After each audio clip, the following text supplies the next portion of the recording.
HR issues can kill you. One complaint against your company can turn your world upside down. And you spend way too much time dealing with HR when you should be spending your time on making a profit. You should talk to Bambi. With Bambi, get access to your own dedicated US-based HR manager starting at just $99 per month. They get to know you and your business while providing HR expertise and the personal touch you need and want. They're available by phone, email, and real-time chat, so onboarding and terminations run smoothly. Team members reach peak performance, and your business stays compliant with changing HR regulations.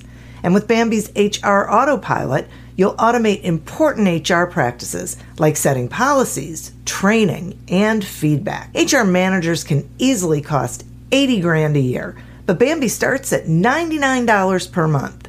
Schedule your free conversation today to see how much Bambi can take off your plate. Go to Bambi.com right now and type in Accelerate under podcast when you sign up. It'll really help the show. Spelled BAM, BEE.com. Bambi.com. Type in Accelerate.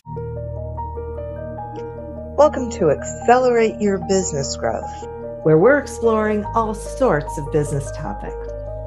Experts from around the world join me, your host, Diane Helbig, for a conversation where they share their expertise with all of you. Take what you need when you need it. Featured on Inc.com, Forbes, and MSNBC's Your Business, this podcast is recognized as one of the best podcasts for small business, sales, leadership, social media, and more. When it comes to business, Accelerate Your Business Growth has got it covered. And now on with the show. My guest today is Nancy Erickson. Nancy, the book professor, coaches professionals to become authors of high-impact nonfiction books that will establish them as experts, increase their credibility, and help attract a following. All you need is an idea to get started. Nancy's the owner of two book-related businesses, The Book Professor and Stonebrook Publishing, a nonfiction publishing house. In 2022, she was named a top 10 book coach in the U.S. by the Coach Federation. Thanks so much for being here today, Nancy. Oh, thank you, Diane. I really appreciate being on your show and talking with your listeners. Well, I am thrilled. This is, I love this subject of book writing, and the more business owners I meet, the more I hear say, I think I should probably write a book. But, well, and you're an author yourself, so you know yes, the value of that, right? Exactly. They, however, don't even know, where to start or what it's all about. I think, book publishing has changed an awful lot since, 20, 30 years ago. Of course. So let's start with the why. Yeah. Why would a business owner want to write a book? Well, you know what? It's really hard to be noticed and be heard these days. There's a lot of voices out there. And one way to really gain some focus is by writing a book. So if you want a bigger audience, you really need a bigger platform. And we work with a lot of business leaders and coaches and entrepreneurs, and they are at this point in time really limited in who they can reach to their own circle. So when you write a book, as you mentioned in the intro, it really should do three things for you. It should establish you as an expert, increase your credibility, and help you to attract a following so you can expand your business. And that ultimately is the thing, right? Oh, absolutely. Yeah. So what do you say to someone who says, okay, I get it, I should write a book, but I'm not a writer? Well, most of people aren't, right? Because you're busy doing your thing in the world and delivering the products and services that are in your area of expertise. So when you really, in the way that we have constructed things, you don't have to be a writer to write a book. And that's because we take you through a very defined step-by-step process that takes you all the way from your idea all the way through the planning, the writing, the editing, and the publishing of your book. So at the end of the game, you have a professional book product in your hands that you actually created, and you're going to surprise yourself. You can do more than you really think you can.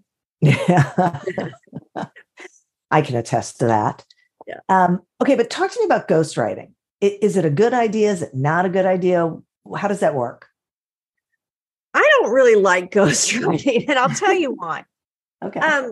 Ghostwritten books are very flat to me. They kind of only have a storyline that they tell, and then the content is only as good as the questions that the ghostwriter asks. So our approach is that, I mean, you may think, oh gosh, I would rather have somebody else write my story. You really wouldn't, and here's why, because you have many layers to yourself. And we want to bring out all of those elements of your life that make you who you are, that make you who the expert that you are in your field. And we approach it through, I guess I kind of say we kind of tease that story out of you.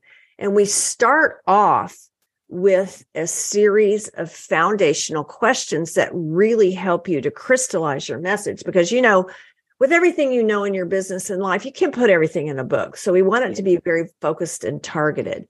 So some of those questions are things like, why are you even doing this? What's your motivation? And for most of you, it might be to expand your business and to get more, to gain more clients. And then we kind of dive down a little bit deeper and like, well, who's your audience specifically? Not everybody is going to want to be reading your book. They're not the right audience. So who is that audience? How are they going to be changed as a result of taking in your material? And there's about 12 of these questions. And so we end up distilling them down into a purpose statement for your book that says, the purpose of this book is to do this particular thing for this specific audience, period. Then that becomes your job to deliver the audience to realize the purpose of that book. And when it's focused and targeted and you allow yourself to be open to the process, your book's going to end up having a lot of layers to it. It's not going to be a flat, you should do this because I think it's a good idea kind of thing. People want to be engaged with the people that they're learning from. In fact, they won't learn anything from you if you don't reveal yourself to them and let them get to know you. So that's why I really don't like ghostwriting, because it really kind of skips that whole step, kind of just gives the meat and misses the personality of who you are. Wow, that's so interesting. I get it when you say that. It's like that there's no connection really. So the information might be there, but it's not attractive to the reader. Exactly. Huh. Okay. So let's talk about publishing. And I guess there's a variety of ways to get published these days. Right. Is there, does it matter who your audience is, or, the kind of book you're writing, or, what goes into being able to figure out what the best path is? Well, let's maybe talk about those paths first off. First, okay. There's the traditional publishing house. There's like 5 of them now. You have to get an agent to pitch your book, and then it may or may not be sold. And you need to write it before you pitch it, because you're not a known author. And if you get a contract, if you're fortunate enough to get a contract, then you're not going to get an advance as a first-time author. You need to come to them with the finished material. And once you sign that contract, you pretty much lose all control over what your material is. You don't have a voice in the title of the book or the cover. That you will work with their editor, and they may want you to take out large chunks of it and switch it around. And the other thing you have absolutely no control over is when or if they ever even publish it. They may accept your book and say, okay, so this is slated to be released in May of 2029. Well, that's really a long way. Wow. They have a backlog of things that they're publishing. And it may be because we've got 2 other books coming out that are sort of on that same topic. And then there's also the chance that they may kill it altogether. So I'll tell you the drawback of traditional publishing. You're doing all the work and you're not getting paid very much. You still have to market your own book.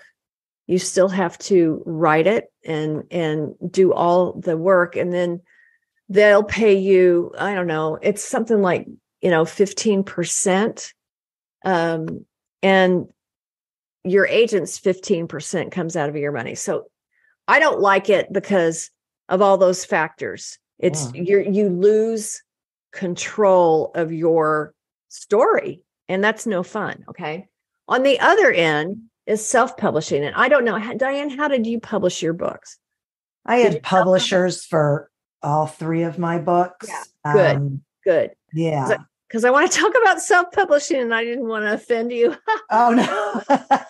If I had to self-publish, I never would. I just know you me. never would have. Okay, so let's talk about what is self-publishing. Self-publishing means that you, as the business person in whatever your area of expertise, are in charge of the entire publishing process.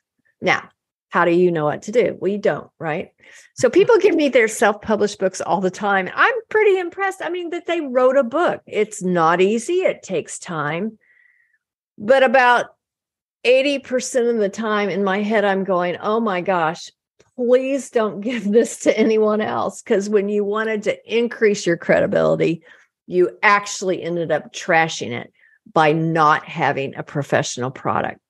Wow. So, you would be in charge of hiring designers to do your cover, to having editors and proofreaders and interior layout designers. And since you don't know about those things, you're probably going to skip a bunch of steps, even if you have help.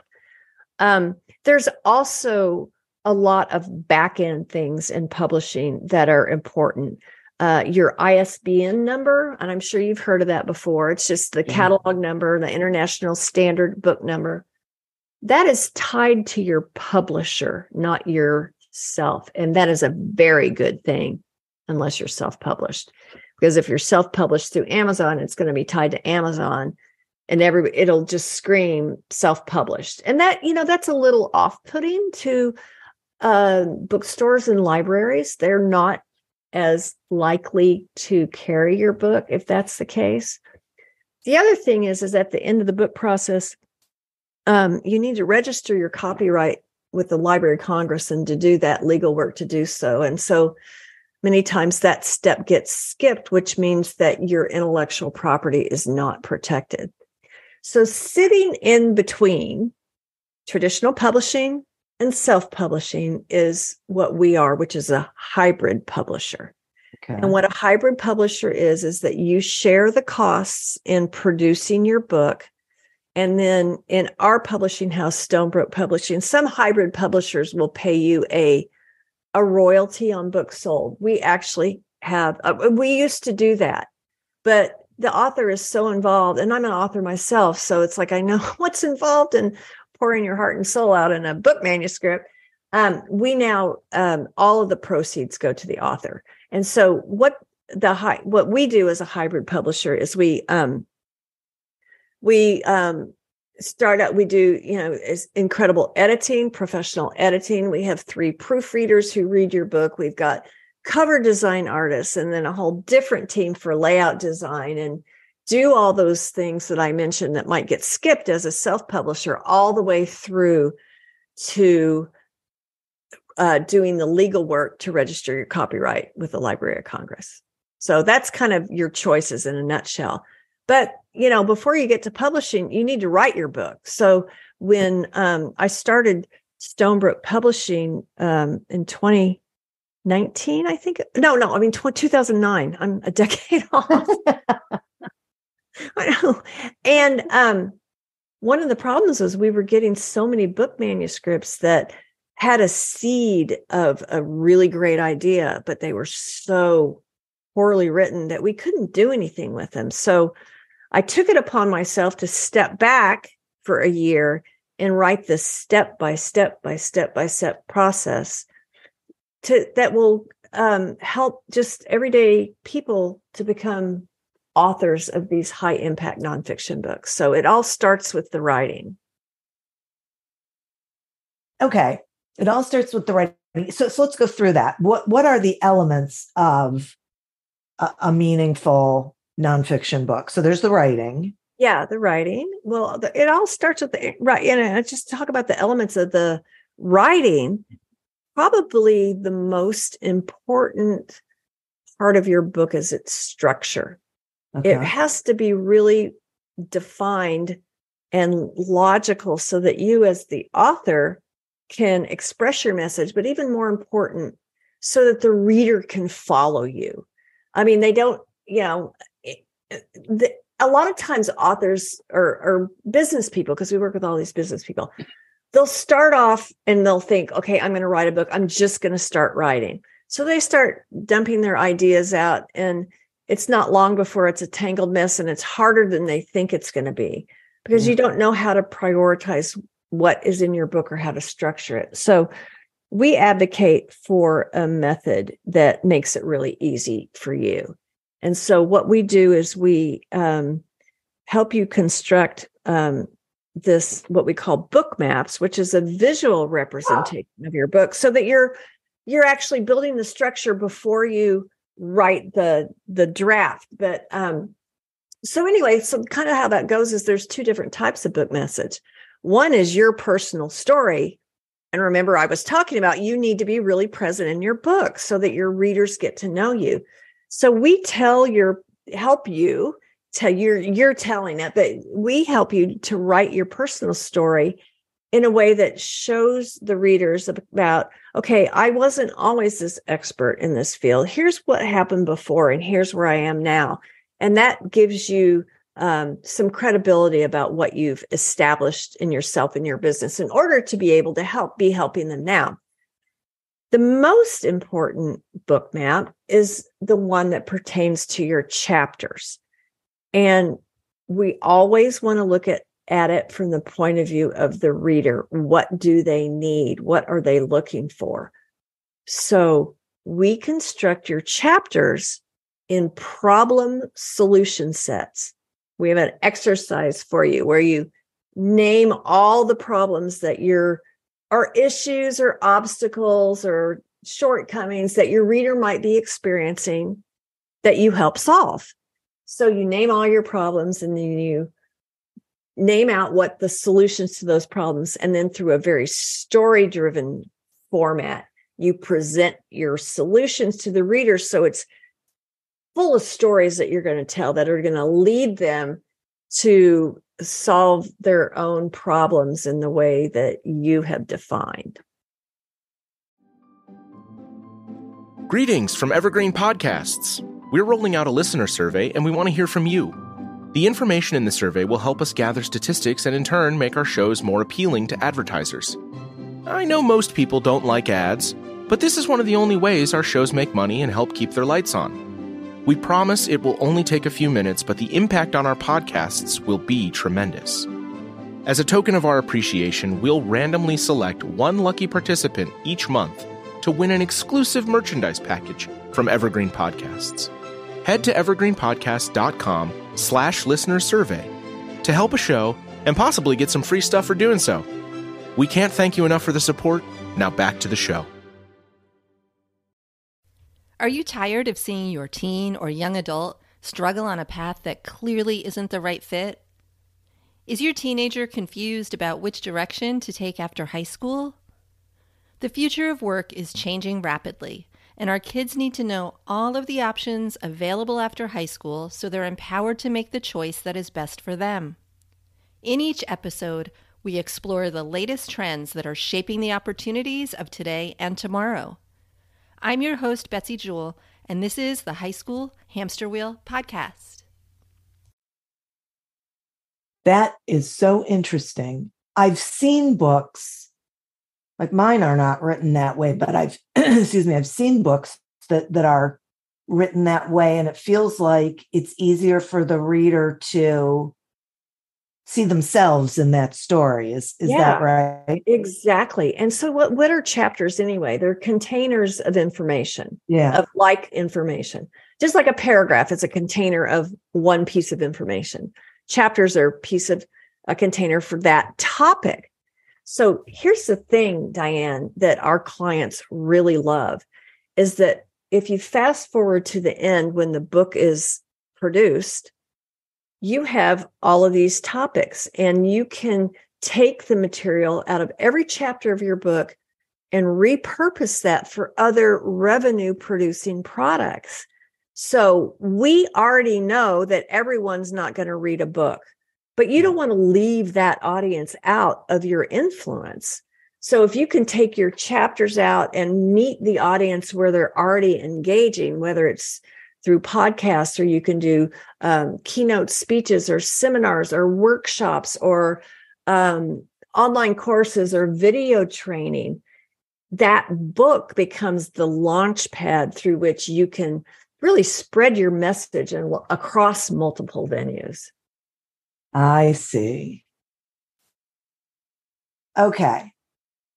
Let's talk about the cost of publishing, cost and time. What, like average or, well, I can relate it to what we offer. So most of our people come to us and they write the book and we publish it for them. We work in one way we work is through group masterminds, through writing the book. That's our most popular way. So to go through that process, it's like $375 a month for 12 months. And then you've got the publishing side, which is $7,800. So all in, if you're going through the group mastermind, all in, idea to published is about $12,000 to $15,000. We also work with people. I work with people on a one-to-one basis where we are just the two of us working together and teasing out this material and writing it. All in for that, it's about $16,000 to $20,000 to the finished product. And and that's a cost, that's an investment that our clients need to justify. And so, many of them are coaching and have high-end, programs and stuff. And so they just kind of think, okay, I need to get one new client from this to justify that, or I need to get 3 new clients, or I need to get 2 speaking engagements that will cover this. It's a business decision. Some other people don't say this is the funny part. Some other people say they don't care. I don't care if it just helps one person, that'll be great. Nobody feels that way once their book is published, Well, it's a grit and a grind. You got to get through it. And it, that. Yeah. And, writers write to be read, we want to be heard. And so, that the justification usually comes through what kind of influence can I have as a result of having this product? All right. So anyone who's going to write a book really has to think about the investment of time and money against what it's really going to do for their business, because it's a commitment. Or do for them. Some of our clients really want to use it because I just talk about financial planners, for example. They're answering the same questions over and over and over again. Yeah. And they like to have this professional and published by a publishing house, not my kid did the cover and all that kind of stuff. It's just a stellar piece. And the other thing that is, they have it because they don't want to keep answering these questions. And it does give you instant credibility. I got to tell you what, when you hand someone a beautiful book with your name on the cover and your picture on the back, and it's not, self-published, they will have a new regard for you. The other thing is what I would love to talk about, and this has worked for financial planners, is that they write a series of books. So remember when I was talking about the problem solution sets, the problems and solutions for their clients are very similar, whether they're retirees or, people with, midlife families or just starting out, as a newly minted adult, I guess I should say. So they can use the core content from their book, just change the stories that pertain to that audience. And they can have financial planning for retirees, financial planning for, families. It's like the chicken soup for the soul thing. Right. The initial work goes really into that first volume. And after that, you just kind of switch out the stories and you have that same core competency that you are demonstrating across multiple audiences. All right. So, but that leads me to another question about what is the shortest a book can be to get published? Oh, wow. That I really love that you asked me that, because, people are thinking, I got to have 250 pages or whatever. Here's my standard answer. Your book should not be one word longer than it needs to be. You don't want to pad it with meaningless stuff. You want to say what you have to say and get out. We do have shorter attention spans, but shorter writing is better writing. And the best writing is when the reader doesn't realize they're even reading. They're just moving through the material. So as we go through the process of helping you write your book, when we get to the part where you're self-editing, we take you through some very specific exercises that help you to kind of shrink wrap your book and getting all the passive language out and all that kind of stuff so that we make it shorter because it's more direct and more focused. I think that is so great. I can't. So I read a lot of books because of the podcast. People are sending me their books all the time. Yeah. And so many of them just are so repetitive. And all I can think is, boy, you had to fill those pages, didn't you? I know. And it's, it's a disrespect of the reader's time. Yeah. We all make very specific choices about how we spend our time. And when they choose to spend their time with you in what you've written, you need to honor that time. And so that kind of also goes back to what I said about those chapters. We deal with specific issues in each chapter, and then you don't talk about it again. You work with another issue and then another and another. Right. And probably for a lot of writers, if they don't have some guidance, they have a hard time ending the book. And so we have some pretty, and that's, when you're writing about, especially, we have another category of writers that I call overcomers, where they have been through something and they've survived something and they've, overcome something. And now they want to be that message of hope and help to others. They often have a trouble ending their book because they're like, okay, my life is still going on. How do I put a stake in this? And so we have some really strong instruction for how to end a story that continues on. And business writers need that too. We don't want to ramble like I'm doing right now. You are not. I totally agree with you. And it is hard. It is. It's for business books, I know for me, it's, did I say everything? Because I'm a succinct thinker. So, my books tend to be shorter because I do get to the point, but then I think, okay, but did I put everything in here? Right? Yeah. Am I leaving anything out that I want to make sure people are hearing? Well, I think that's what that structure can give you comfort. And what you've done is you've prioritized what's going to be in your book. And you don't have to wonder, you may have other books in you. I mean, many of our authors come back to us and we're doing third and fourth books because they had something to say about something else. Yep. Yeah. Yep. Absolutely. Yeah. I find that absolutely to be true, though. It takes a while people will say to me, so when do you write your next book? I'm like, I need a break. Oh yeah. Yeah. If you're not going to be a full-time writer, you kind of have to do your job, right? Yeah, right. Exactly. Which is what's so good about our program through the Book Professor, Diane, because it takes a year, but it's chunked in these little bite-sized pieces that really busy professionals can get it done. It's still a big commitment. It takes your mind share. It's the kind of thing where you have to commit, and then you have to decide, okay, this is my big project for the next year. So I'm not going to take on any other, I'm not going to, restructure my business during this time, or, I'm not going to take on anything else, if I don't have to, because I really want to focus and give this dedicated time to this important material that I'm developing. Let's talk a little bit about dedicated time to marketing it once it's been published. Mm-hmm. What are there methods that you find to be better than others? I mean, because that's a whole other aspect of this I think people don't realize. Yes. Books don't write themselves and books don't market themselves. Yeah. So as professionals, we actually suggest that you market you, and your book is part of what you have to offer. One of the ways, now we do not do book marketing. And I always tell people that up front, because we're on the creation piece, and that's way different than marketing.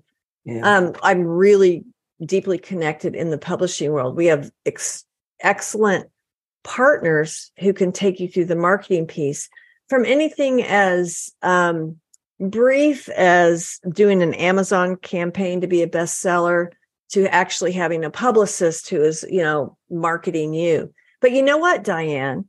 What we are, and this is how I found you as we got, connected on this service called Podmatch, is being a podcast guest is an outstanding way for you to market yourself and therefore your book. And that's something that doesn't cost you anything. You just have a very collaborative relationship with the podcast host where you promote each other. And that works in a lot of cases. The thing about marketing is that the whole point of marketing is getting out of your own circle. I mean, you're going to market to the people that you know and to your current clients and your sphere of influence, but you want to reach people outside of that, people you don't know. And that's why I love, what we're doing here, Diane, is collaborating through podcasts. You may want to start your own podcast as a result of writing your book, which is another way that you can repurpose that material. Oh, yeah, that's a good point, too. It is. I mean, I am finding that being a guest is on podcasts anymore is really one of the best ways to not only get your message out there to a different audience, but connect with people who you wouldn't have necessarily connected with otherwise.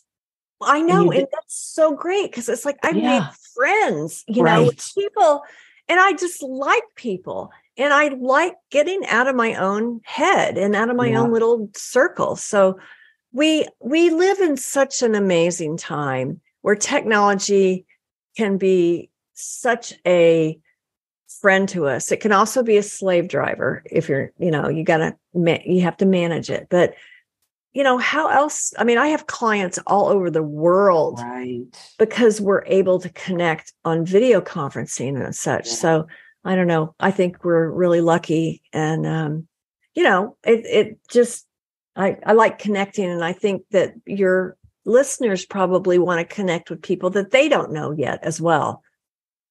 Yeah, absolutely. And whether they realize it or not, you and I know that they want to be doing that. Yeah. It's like, I hate networking. I hate that word. I hate going into a room full of people and people, pushing their cards at you. I like making friends. I like doing things like on a one-on-one basis and getting to have a conversation like this. And anyway, it enriches my life for sure. Absolutely. And quite frankly, if more people networked the way you just described, it would be so much better. And what's the word I'm looking for? Well, meaningful is not the word I'm looking for. I'm looking for more fulfilling. It's more fulfilling and it's more impactful. Right. The thing I like, it's like I like thinking, okay, you might not want to write a book, but how can I help you? What can I do? Because people that can help in different situations, and and such. And like the reason I wanted to be a guest on your podcast, because I know that your listeners are the kind of audience who maybe have thought about writing a book. And here's kind of three little triggers, that I tell people is that if you don't know if you should, it's like, well, has anybody ever told you should write a book?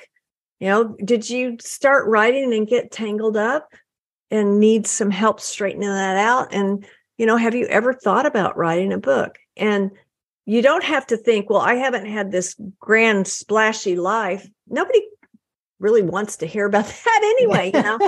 We want to know, what is your corner of expertise? Where are you a subject matter expert, and how can you get that out of yourself and out into the world across multiple venues so that you can have the greatest impact as a human being with your particular expertise? Yeah. Yeah, I'm totally down with that. That is exactly. And it's so fulfilling, just, yeah, it's so great. Nancy, I really appreciate this information. I think it's beyond valuable for the listeners. Just it provides so much clarity around this whole subject. Thank you so much for joining me and sharing that. Well, Diane, I love just talking to people about their book ideas. So, if anyone in your listening audience just wants to throw some ideas around or think they might want to, get started, all they need to do is go to my website. It's thebookprofessor.com. And across the top, there's a link that just says schedule a call with Nancy. And there's no obligation. It's a half-hour call. We get to see each other and make friends and stuff. But it's thebookprofessor.com. Well, I'm so glad I was just going to ask. So that is so great that you are sharing that. And I'll make sure it's in the show notes as well. So cool. Again, thank you for being here. And listeners, thank you. You are who we're doing this for. Thank you for tuning in to this episode of Accelerate Your Business Growth, a production of Evergreen Podcasts. Discover more episodes of this podcast and explore others at evergreenpodcast.com. As always, continue to prosper and be curious. And if you're looking to get your sales strategy headed in the right direction, pick up a copy of Succeed Without Selling on Amazon or wherever books are sold. Until we meet again on another episode of Accelerate Your Business Growth, goodbye and good day. The average person experiences up to 10,000 marketing efforts each day. Those ideas are culled from millions of possibilities. The CMO Confidential podcast takes you behind the scenes to learn about the decisions, drama, politics, and glory that go with one of the most scrutinized jobs in the executive suite, the Chief Marketing Officer.